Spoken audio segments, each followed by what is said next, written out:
Hello and welcome to another episode of the Top Bin 90 podcast. We're back in the studio. I have my man, Mr. Brian Bam Mauer Media here today. How are you, Brian? I'm doing well, man. I'm stoked. This is the last time I'll be making the Greensboro commute down to Charlotte for a podcast. After this, I'll be local. I love that. Is that why you're not wearing your lumberjack fit again today? Yeah, you're trying to relate to people in Charlotte more. Yeah. I'm trying to I golf too. I don't just chop wood. Polo shirt. yeah. It's hilarious. And we have a very special guest here today, Mr. Toño Ramos, the voice of Charlotte FC in Espanol and Los Panthers as well, along with Jaime. Toño, how are you today? I'm so happy to be here with you guys, and I love this setup. This new podcast setup that you guys have here, and just excited to talk about soccer. And it's gonna be a great summer in the Carolinas for soccer for sure, and just excited about the season and how the pieces are coming together and under Dean Smith's scheme, which I think I've seen a lot of good things about Dean. We're gonna talk about what happened in the Nashville game, but I think that game in the second half, just watching Dean make adjustments mid-game, that's one of my favorite things that I've seen from Dean Smith so far. I love that. And then you guys have recently announced, Ecos de la Corona, right? Yeah. The Spanish podcast. I really love how Charlotte FC is very progressive with how they do stuff like this. They have the English podcast with Lloyd, Eric, and Caleb, and those guys do a great job. And now you got you, Jaime. I think I saw Corelli coming on for an episode. So. Yeah, she was our most recent guest. We just want to tell stories about people that speak Spanish in the Charlotte community, in Charlotte FC, working in different departments. We just want to share those stories, and we're going to listen to our fans as well. So it's mainly community focused. And, of course, we talk about soccer and the games and recapping what happened during the week. So we're very excited that the club really just – and Carelli, of course, she was a big part of, making the podcast. So we're very, very happy that the team is just exploring different productions, and I hope the fans like it. So go listen Ecos de la Corona. You can listen to Spotify or Apple Podcasts. So it's been great. It's just 3 episodes, so we're just starting. Love that. I love it. Awesome. So today we're going to talk about a couple of things, and so I'll go ahead and mention them now. Obviously we're going to recap that Charlotte FC versus Nashville game, that loss. We're going to talk about some players missing in key positions through injury, through international duty coming up. I also want you guys to assess these next 2 upcoming games, right? We're playing the MLS Cup champs and the Supporter Shield winners in Columbus Crew and Cincinnati. And then we have a couple of subscribers' questions. One from Aaron wants us to talk about, Enzo's influence on the attack and what we lack without him. And Evan as well wants to know if we can bring one player that has moved on from Charlotte FC to play under our current coaching staff. That's a great question. Who would that be? I like that one. Yeah. Hopefully we don't all have the same answer. I feel like that might be boring, right? Yeah. But yeah, awesome. Let's get into it. Obviously, Charlotte FC, second loss on the road. Last time we recorded this episode, they were undefeated. All right, we come back into the studio, and it's 2 losses now. A very interesting game. That first half, Charlotte go down by 2 goals. That first goal from Serge, that header was extremely beautiful. Right on the second goal, I think Malanda could have done a bit better. And then we score right before the game finishes in that first half. So I guess I'll start off with you, Toño. You mentioned a little bit earlier that you liked some of the changes that you saw from Dean. Talk to me specifically about this game. What did you see? Well, the Toronto game, I think, has been one of the, it was a poor, performance overall. It's just too early in the season just to address everything right now. But the Nashville game, being 2-0 down very early in the game, and it's very different to prepare a game when by Wednesday that Copeti's not playing, rather than minute 26 and Kerwin Vargas is out due to an injury. Yeah. So you need to adjust that mid-game. And the reaction that the guys had was fantastic. I think Jere Uronen had a great game. He's one of the, I think, underrated players so far. in this scheme because you see the fullbacks going, forward a little bit more. They're not pinching in. They're just playing with more freedom. But once, when I saw Gary Smith subbing out Hani Mukhtar and putting a defensive midfielder on the field, that's why I saw and I thought, okay, Nashville is not having a good time right now. So that adjustment when Yuri Tavares was subbed out and Urso was getting in the pitch, I was like, okay, what's Dean doing here? I like this adjustment and just trying different things schematically because you don't have wingers. You look at the bench, you might not have the depth that you would like to have on that position. So he changed the shape. It was very clear for me that Dean told Urso, hey, go and put, being in between Yearwood and Anunga, and they were having a lot of trouble just centralizing more the game. I like that. That's the type of adjustments that you don't see that often in coaches. So I think that's a, great adjusting from Dean Smith mid-game. The team reacted. They hit the crossbar in a great set piece. Yeah. Patrick had a couple of chances. I don't want to talk about the referees, but I was going to mention that. Patrick deserved more respect from the refs in MLS. Sure. I thought personally that was a penalty. I don't want to say anything else, but yeah. There was multiple questionable calls I could say. Yeah. There's a lot of things that you can, continue progressing and adjusting during a long season. And how I see MLS regular season is like this. You have 34 opportunities to get points that get you to the playoffs. Right. It's just that. That's the competition format. That's the system that you have. And you're going to get better each and every week, each and every month. We've seen that in the past seasons. And now that Lia Lavada is coming and Diani just debuted. So the team performance is going to get better, but you got to grab points. That's just what really matters. Of course, if you play better, you're going to be closer to get points. But I think that, to me, that's just why the regular season is there, just to get points and put you in a good position to go to playoffs. For sure. I mean, when Vargas had to be subbed out and Breck came in, I mean, you look at the bench and your only forward option was Nimfasha. Yeah. I mean, that in itself lets you know how thin this group is already when you're missing a couple of players, right? I agree with what Toño's saying. Like, I like some of the changes. Like, I mean, Dean, like, we mentioned this the last episode. I mean, when you go to a team like Leicester and your first game is Man City away and the pressure of the Premier League versus coming to the MLS now, like, it's a totally different ball game, right? So I think that experience is important. Specifically sticking to this game, I didn't like that first half, right? Yeah, I mean, I agree. The crosses that were coming in, right? I mean, that led to both goals as well. And I think Serge had another opportunity very early on.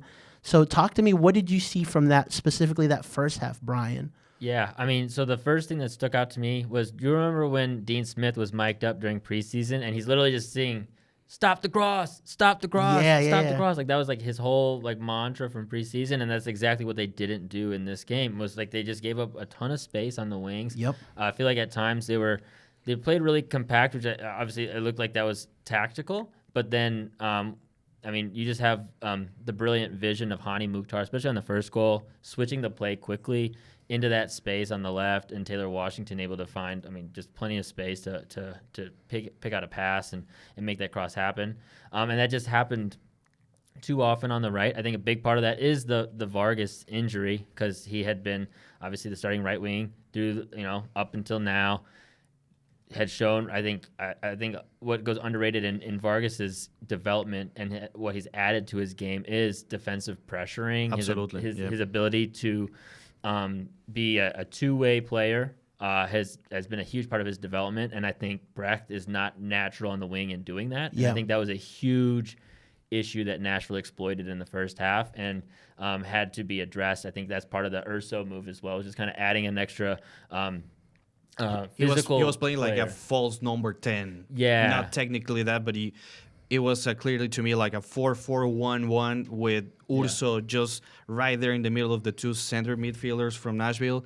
That changed everything for Gary Smith's perspective. And again, if he needed to take off Hani Mukhtar just to put another defensive midfielder, that meant something. And of course, Brecht can't play like a natural winger. He's always finding, internal zones in the field, and Scott is not a winger too, but I just like how he reshaped everything because you need to read what's happening on the field. Yep.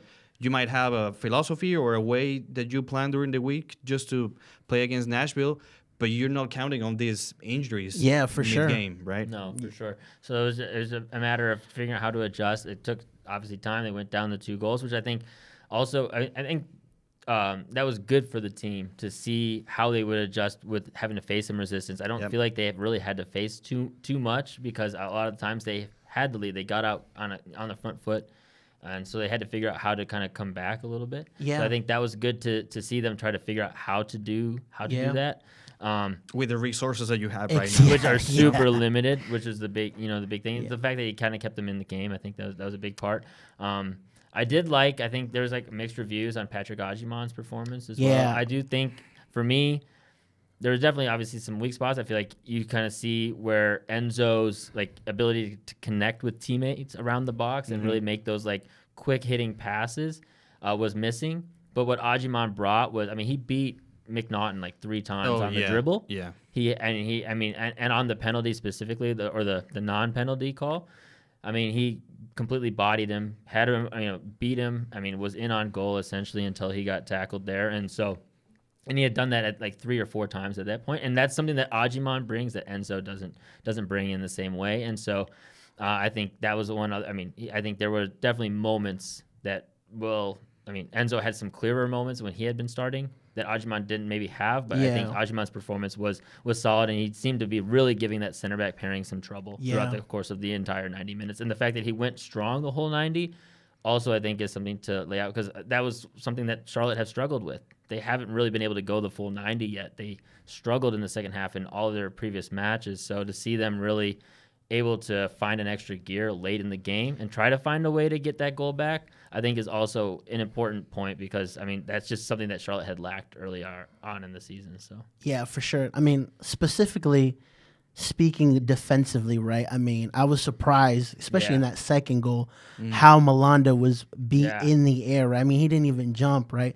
Caleb Adams from Charlotte put a really good tweet today just talking about how Charlotte currently ranks first in the lowest expected goals allowed in the Eastern Conference, which, that is very, very huge. You take that and compare it to last season. I think we mentioned this on the last show too.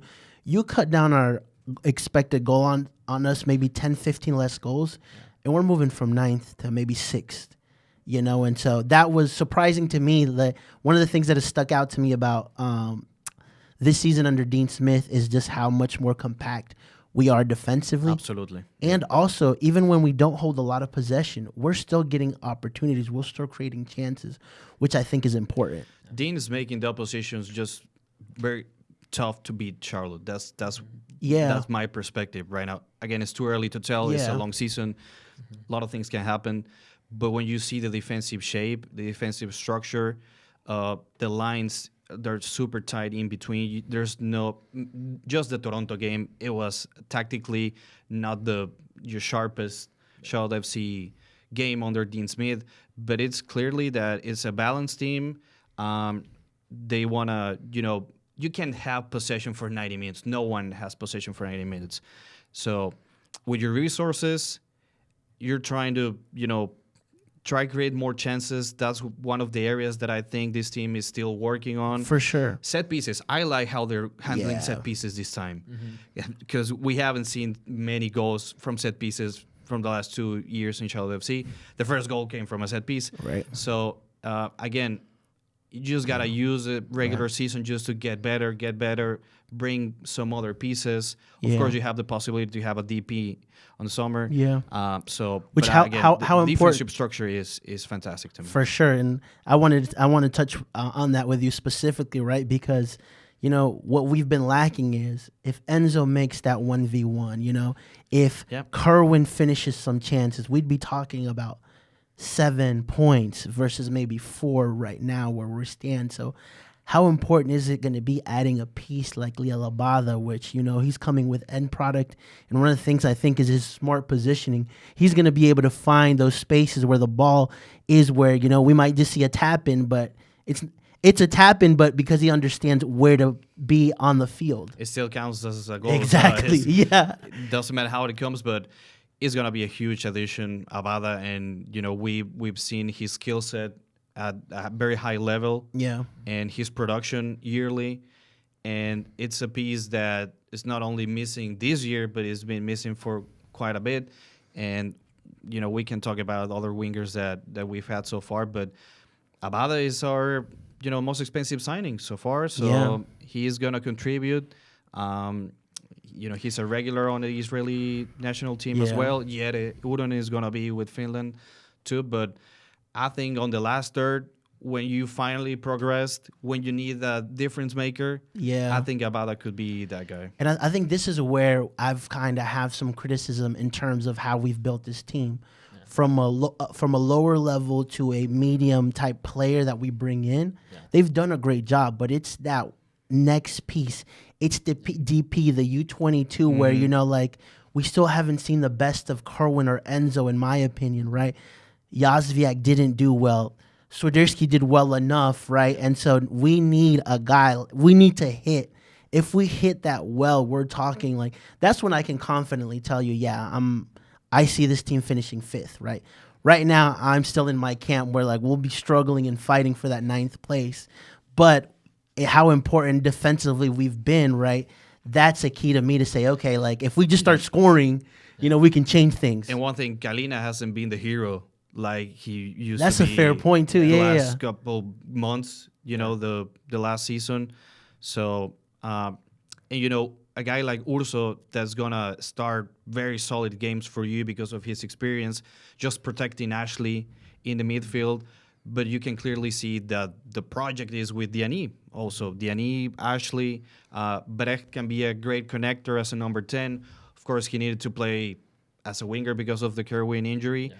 But I think he needs to step up a little bit because we're counting on Brecht to be another difference maker too. Well, he's also on almost $1 million towards the cap hit, right? So I judge players by that. How much are you getting paid in terms of what we do? That to me is important because, how MLS structures their crazy rules sometimes, right? So speaking of Diani, what did you guys assess out of his first performance?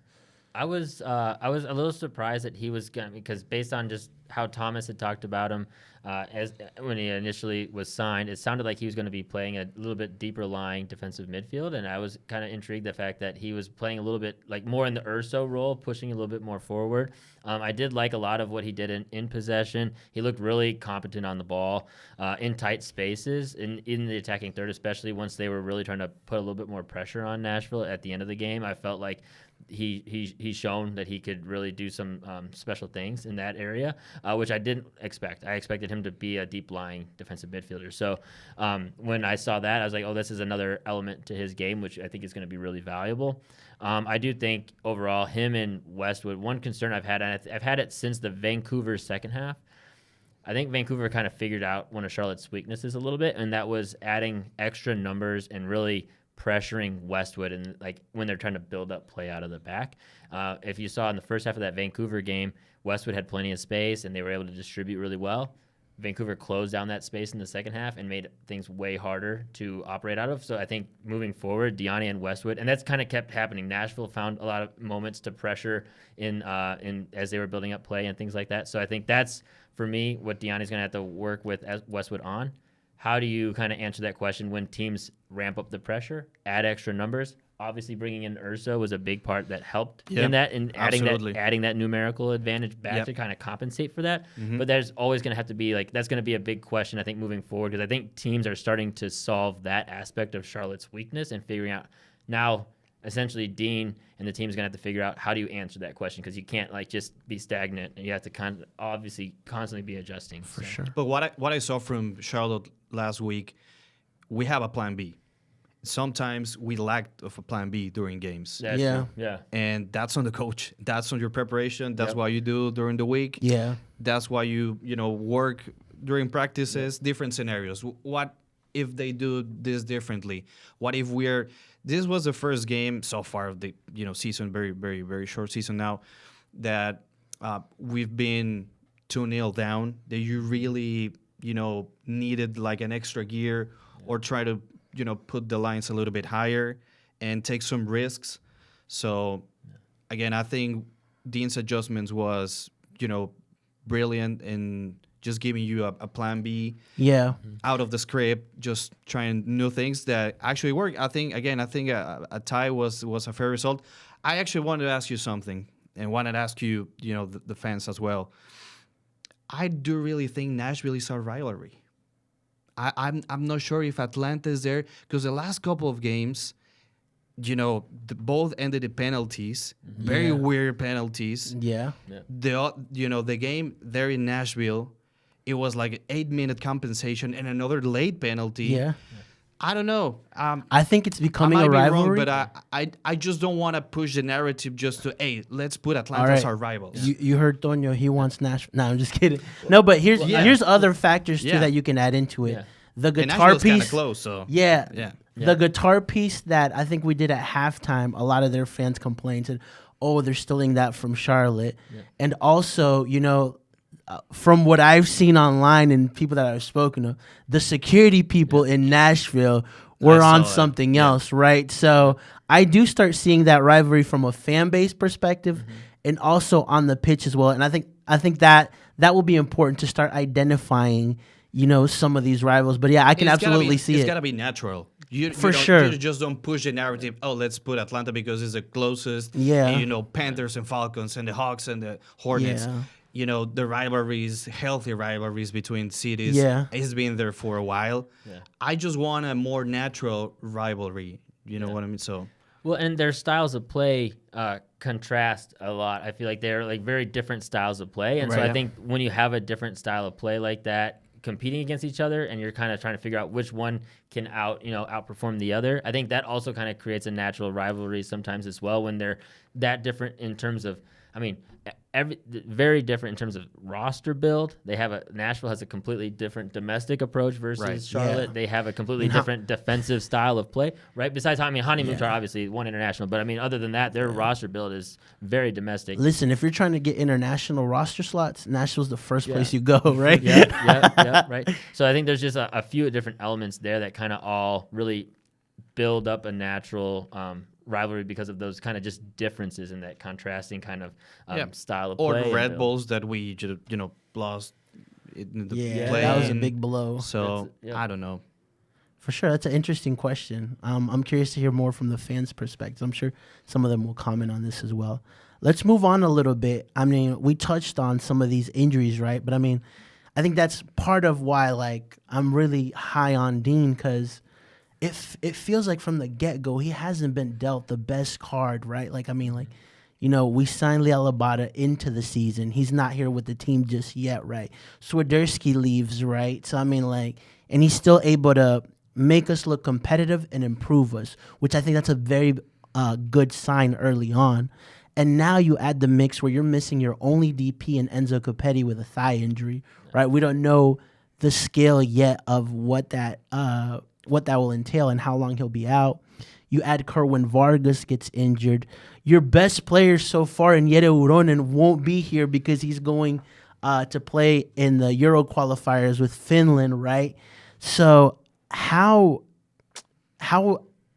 much do you assess these injuries going into these two games coming up? Because we're missing very important pieces. Yeah. What can we expect from this kind of what's left Charlotte FC? Yeah, well, for like Toño, like you said, Dean Smith in this last game had to find a plan B. He's kind of starting at plan B, right? In this next game. So he's going to have a plan B and likely a plan C or a plan D going into this game. That's just kind of how this stretch is going to be.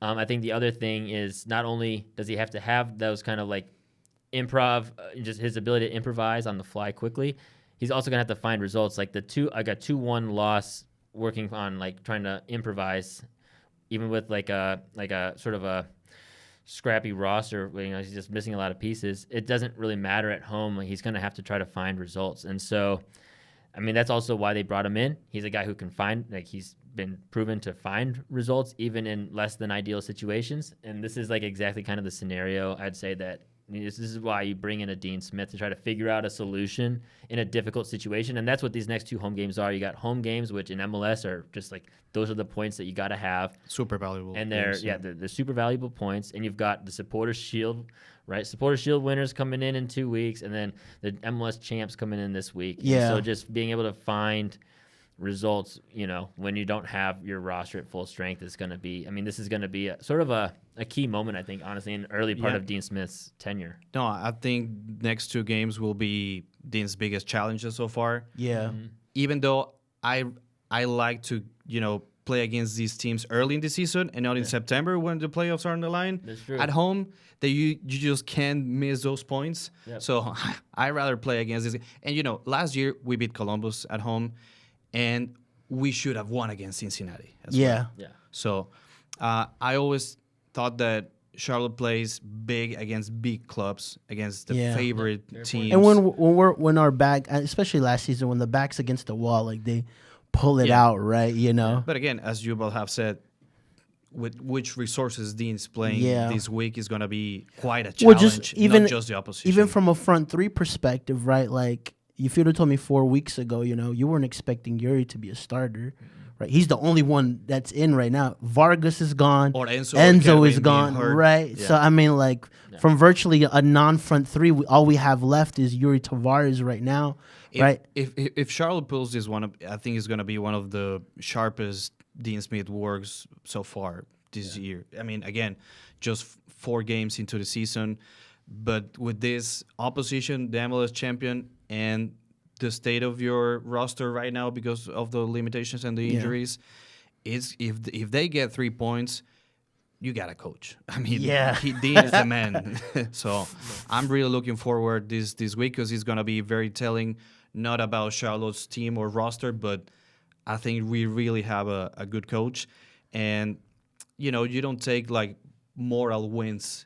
If, we lost 1-0 against Toronto with a screamer from Insigne, a world tier player. And we just lost 2-1 to Nashville and hit the crossbar and the penalty. You don't get these moral wins. But at if we're going to analyze games, we're making really tough for the oppositions just to find a way to beat Charlotte. And that's encouraging. That's important. Yeah, that's very important where we're just like not getting battered 3-0 and you're like, okay, well, like there was very little that we can take from. But to me, like my concern is still, even if Enzo and Kerwin were around, right, like we still don't have a difference maker.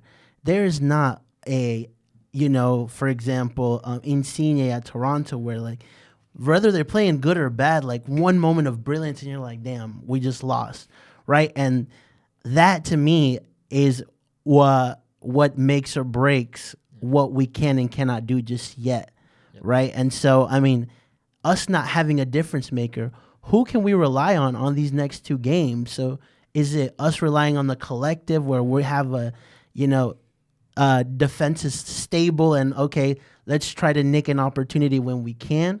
Because that to me is kind of the only sensible thing because there's not a guy. Brecht is yet to, deliver us, a performance worthy of having that kind of title or, whoever you want to think.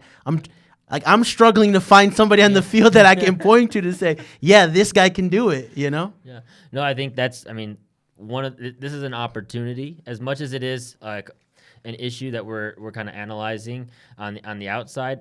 On the inside, this is a huge opportunity for multiple players to really take a big step forward in their own personal careers. Right? I'm thinking Yuri Tavares right off the bat and Patrick Agyemang. Like this is for them. Like this is that next man up. This is that big moment that they can really take and kind of. Tavares has already been involved in 2 goals, right?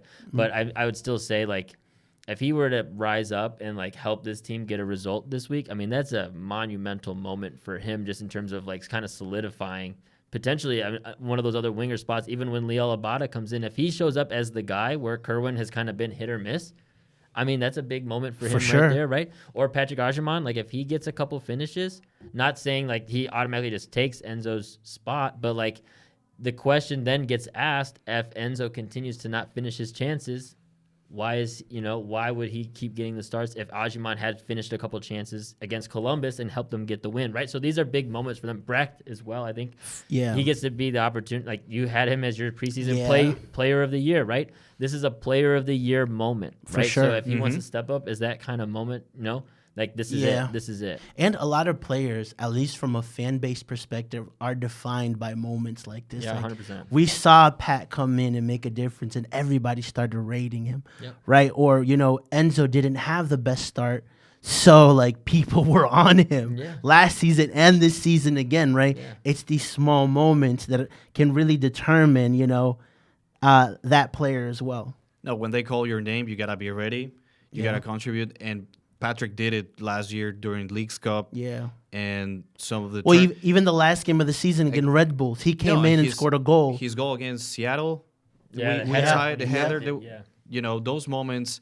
I think Patrick and just finishing this Analyst against Nashville, it's just so hard to guard him. It's just so tough for defenders because of his physicality, his traits, his footwork is amazing. Yeah. Yeah. Underrated. He just gotta, clean those balance and ball control things. He's gonna get better.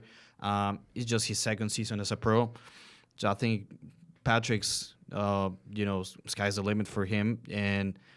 But again, the number 9 position, you gotta score goals. Yeah. For sure. Is what you live for. Yeah, I mean, even as a winger, like, you Yeah. could do a lot of great things, but if you're not assisting and scoring, adding, contributing to that, like, you will. I mean, that was one of the things we criticized about Camille, like, not enough production in that final third, right? And that's something that we're kind of wanting to hold Kerwin to that kind of level. Speaking specifically on Enzo, right? This question from our subscriber, Aaron. Talk to us about the influence on the attack that Enzo has that maybe people don't see. Because everybody sees the 1v1 opportunities that he misses, but nobody sees, all the off-the-ball movement work that he's doing to create the spaces and to be one of the first people in that press defensively. So can you guys kind of maybe go into that a little bit on what you see that may be missing with Enzo out? Yeah, without the ball, when I'm calling the games with Jaime, he's a play-by-play. I'm the analyst. I'm not looking at the ball because I know Jaime is going to be looking at the ball and calling the play. So I just try to put my eyes on other spots, other areas, players that are just making runs or movements that, you don't normally see because you're focusing on what's happening on the game, where the ball is going. So I think Enzo, his, work rates are so hard, so high, and it just makes, again, tough for the defenders to mark him. They're so completely different strikers, Patrick and Enzo, but his mobility, the way that he's just creating spaces, you can see Yuri Tavares' goal. That's the perfect example to see what Enzo is doing without the ball and how influential he is in the game, even if he's not getting a lot of chances. Yeah. Sometimes he's creating his own chances by fighting for the ball, getting the ball back, and just being that, tough defender, sometimes just grabbing 2 defenders out of their zone so someone can overlap in behind. So every single number 9 should be doing that. No one has that skill set to play like Enzo, but I think his mentality, the way that he was, taught to play the position in Argentina made that specific profile. And, Patrick, again, he's a completely different number 9, even though they play the same position. Yeah. Speaking of, I know they're completely different 9s. From a percentage-wise, Brian, how much do we lose without Enzo or adding Pat? Or is it higher? Is it lower for you? Like, where do you see that? Well, I mean, I think Enzo definitely is. I would say it's. I mean, Enzo brings a decent amount more right now. I mean, just especially if you're not talking about goals or finishing, which because both of them have none. So you're talking about what else they're doing. Yeah. Right? Enzo, and you mentioned mentality, Toño, and I think the other aspect of his mentality that's really strong is his decision making. He makes quick decisions and sound decisions more often than Patrick. Yeah. I think that's the biggest thing for me is like his processing speed in the attacking third, especially. He makes quick, sound decisions. A lot of his one-touch passing and combos are just like that's what makes him hard to defend also, is just because then you've got the defense chasing shadows essentially, because they're just behind the ball because Enzo is dictating play and making decisions before defenses can react. Yeah. That's what he brings that Patrick just, I mean, that's part of, becoming a more veteran player, right? You're just learning how to, right? That experience helps, which Patrick just doesn't have. And you can kind of see it in terms of a lot of his combo play just isn't quite there yet, because I think part of it is just he hasn't had that experience. He hasn't had the minutes under his belt to really get the timing down on a lot of those situations. Now what Enzo, I feel like hurts him sometimes is if he has the ball for too long. I really feel like the more touches he gets when he's dribbling, I don't feel like he's a super strong dribbler. Where he's at his best is when he's just like receiving the ball quick on a 50-50, finding a one-touch pass, finding that flick onto the open space for the runner in behind. Things like that is where Enzo really shines. When he starts getting a lot of touches and trying to dribble and do other things, not his strength. Whereas Ajiman brings that element to the game where he can take. I mean, we saw it against McNaughton. He beat McNaughton at least 3 times, rough night. right? 1v1. So like there's an element there that is special in terms of if you have a striker who can take on a defender 1v1 and eliminate them from the play. Yeah, that's a special type of player that can. I mean, that just changes the game, because then you can't really defend against it. You're constantly going to have to be 2v1 against him, because you have to have somebody to cover when he beats that first center back. Yeah, that's a problem, right? That's a different element that causes a huge issue. So I think to give it a specific percentage, I would say overall, I mean, I'd still lean towards Enzo 60-70%. Mm-hmm. But it does, like you said, 9 comes down to finishing. Yeah, we can talk about the off the ball stuff. Yeah. We can talk about the little Going out the of the little box. things. Yeah. They do all the little because things. then we look goals and wins. I look at the league and then I watch Yakumakis tear it up, and then I watch a guy like Cucho, and I'm like, I see what people are saying. Right. We need that. We need goals. We need players that are coming in and just scoring right off the bat, especially in that 9 position. Yeah, but you know what Giacomakis and Cucho, have? They got a guy they got a lot of chances created for them. Yeah. So we just got to when you got to create more chances to whether it's Patrick or Enzo. And, find this, I call him like a mini partnership in the field, like, like societies in the pitch. Yeah, like for sure. Just look at someone they only would, looking at his eyes is like, I'm going to go there and you give me the pass there. And that connection, we're missing maybe just I that was mini just about society. to get to that, where that's what I was expecting from a De Jagere Enzo kind of partnership, because they both mentioned it, how they're starting to find each other and link, and I was like, that's going to be detrimental to us, especially early on. I kind of see that between Yuri and Enzo. You remember the preseason goal that it was a great assist from Yuri, and Enzo was doing a run. I think it was the Galaxy game, the preseason game. They tried, I think, 2 or 3 times during the short tenure they've been on the pitch together for the regular season.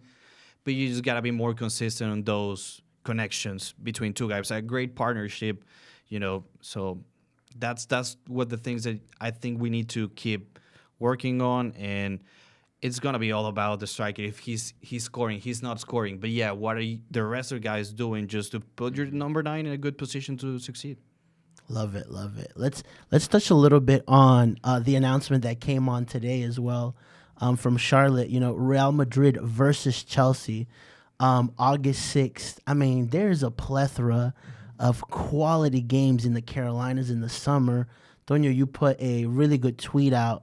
If you can mention the tweet of just that time span of games. It's fantastic. Just next summer in Charlotte is going to be just for really soccer fans and just enjoying high-quality games.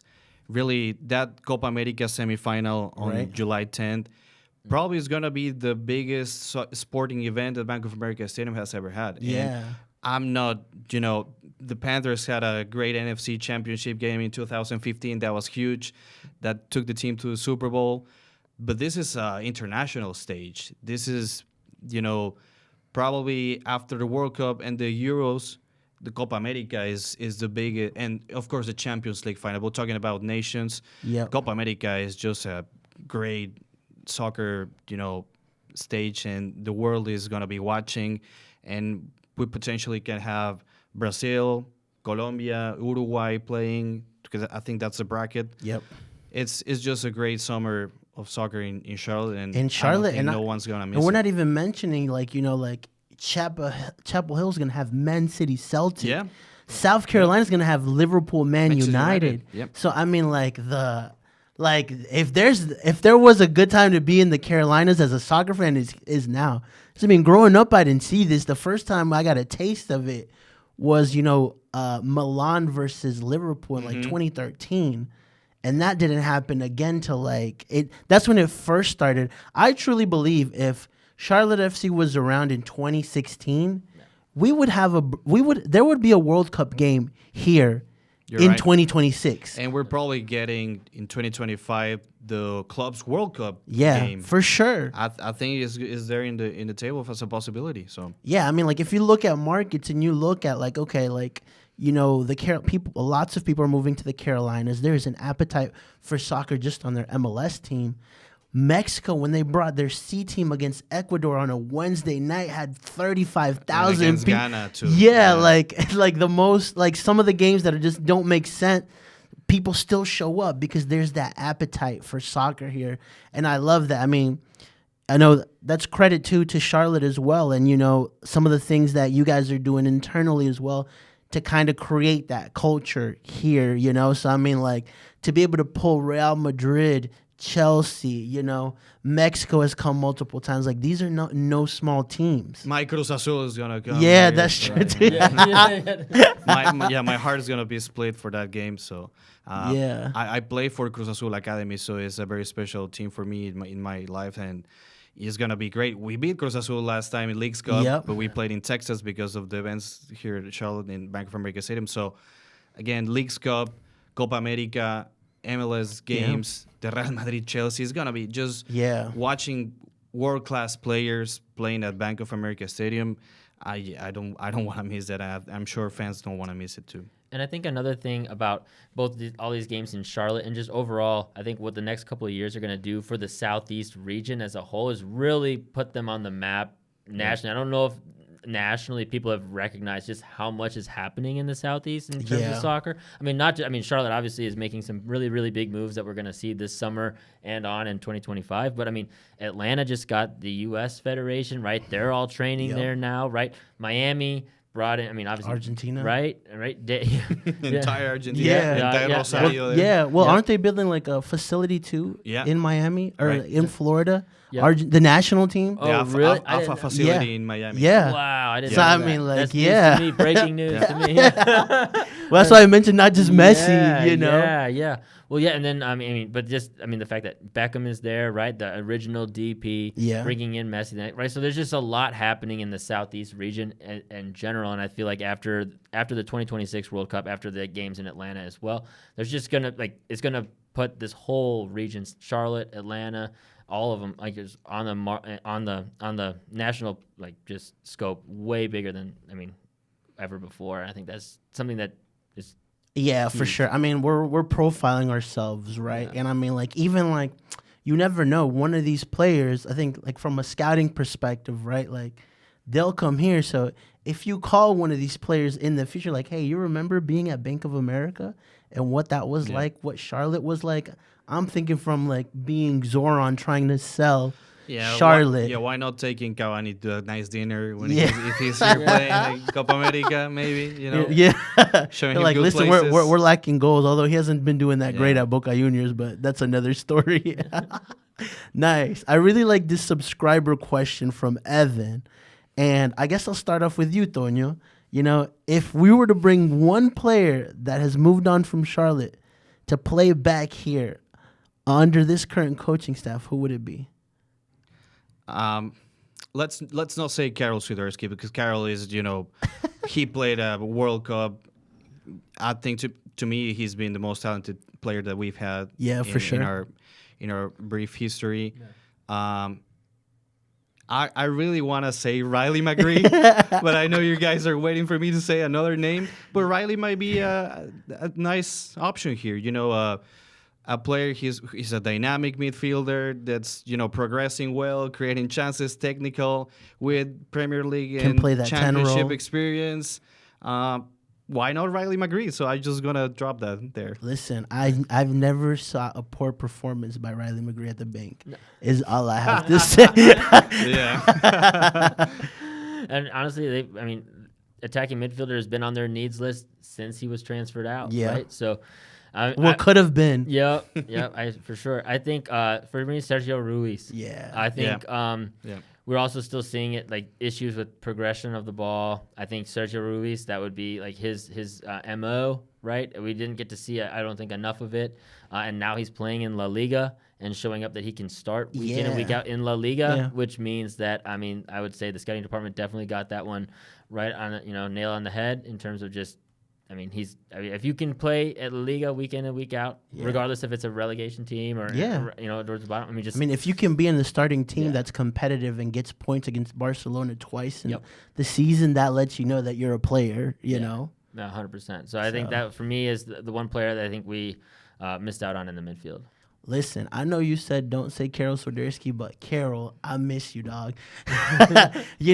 Double-digit goals both seasons in a team that, to be fair, wasn't that good.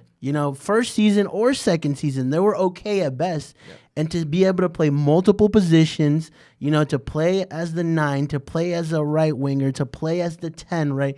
Like, not every player can do that and to produce. Yeah, he was a difference maker. Yeah, and that's, I talk about, if we had, imagine having a guy like Drusi and Karol.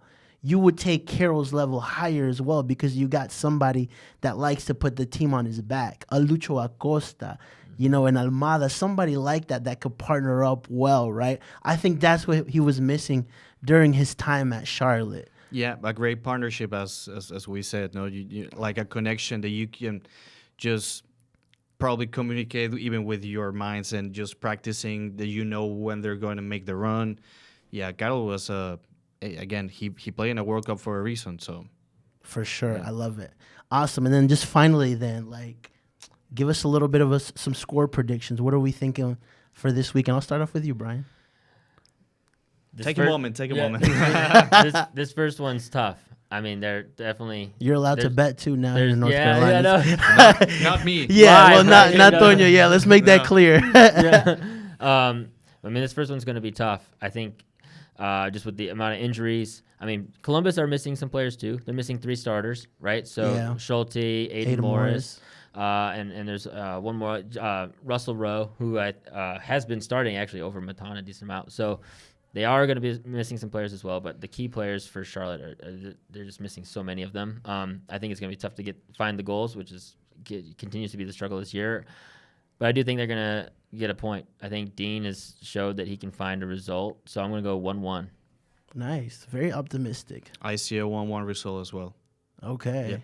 Anything you want to add to that as to why? No, there's always a possibility of winning games. It's soccer. You just go out there, play. And it's MLS too, so it's not like Liverpool, versus Luton Town or something. There's a gap, there's a difference, yes, but it's not like an impossible gap just to go out and play. And again, I trust Dean's scheme. I really trust Dean. The defensive shape. Without Enzo or Kerwin, it's gonna be hard just to find more chances. But I'll take a tie. And it's not just about the result. We've seen, take the points. Regular season is just about the points. But in some capacity, you just got to show how you're competing against, not just another favorite this year, but the reigning champions. For sure. And, it'll be Derek Jones' reappearance at the bank, too. So, correct. We'll see him. He actually might get the start then since Morris is out. Right. Yeah. Blake from MLS Gone Wild was really raving about Jones. He got a start against in their CCC match. Yeah, and I think I saw a picture of Merrim out there too. I'm just hanging out he's not playing for the team, but he was like an honorary captain. Yeah. So which was pretty cool. I think we'll lose 1-0. I think it will be it'll be tough to break us down, but at the same time, I just don't see anyone that can pull something out for us. I hope I'm wrong. Yeah. This is me trying to activate that top bin 90 curse that I have. So back be like, well, I said we would lose and we won, so that's great, So, but we'll see. So, Toño, where can we find you at? Well, you can find me on Twitter or X if you call it X because I can't.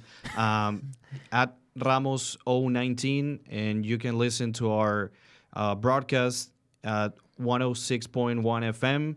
And of course, Ecos de la Corona, new Spanish podcast, the official Spanish podcast of Charlotte FC. And I hope this is not the last time I'm here with you guys. No, I it always definitely have a great isn't. time. Yeah, I love having you on. I mean, like, this is the great about the community that, like, if it wasn't for Charlotte FC, I would have never met you. Yeah. Because I don't really go to Panthers games.